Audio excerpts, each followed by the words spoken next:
టాలీవుడ్ లో చాలా sequels confusion లో ఉన్నాయి. సలార్ సీక్వెల్ ఎప్పుడో, రెబల్ చెప్పడు. దేవరా 2 ఎప్పుడు అనేది తారక్ చేతుల్లో లేదు. ఇప్పుడు ఇదే లిస్ట్ లో హనుమాన్ సీక్వెల్ కూడా చేరిపోయింది. జై హనుమాన్ తీయాల్సిన డైరెక్టర్ ప్రభాస్ మూవీతో బిజీ. హనుమాన్ పాత్ర చేసే హీరో ఛత్రపతి చిత్రంతో బిజీ. మరి జై హనుమాన్ పట్టాలెక్కేదెప్పుడు? గత ఏడాది సంక్రాంతికి రిలీజ్ అయిన హనుమాన్ బాక్సాఫీస్ దగ్గర సంచలన విజయం సాధించింది.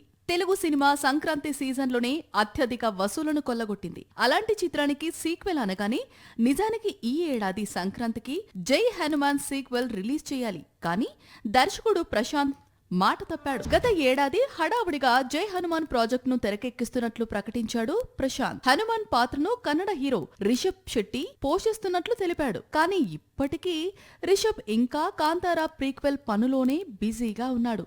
అక్టోబర్ 2న ఈ చిత్రం విడుదలవుతోంది. రిషబ్ కాంతారా ప్రీక్వెల్ తో లాక్ కావడంతో ప్రశాంత్ డైరెక్ట్ గా ప్రభాస్ తో మూవీ లాక్ చేసుకున్నాడు. ప్రస్తుతం ఇదే సినిమాపై ఫోకస్ పెట్టబోతున్నాడు. హనుమాన్ సీక్వెల్ రిలీజ్ కావాలి అంటే ముందుగా ప్రశాంత్ మేకింగ్ లో ప్రభాస్ నటించే చిత్రం రిలీజ్ కావాల్సి ఉంటుంది. ఈలోపు రిషబ్ బాలీవుడ్ వెళ్లి ఛత్రపతి శివాజీ మహారాజ్ జీవితంపై తెరకెక్కుతున్న చిత్రంలో నటించబోతున్నాడట.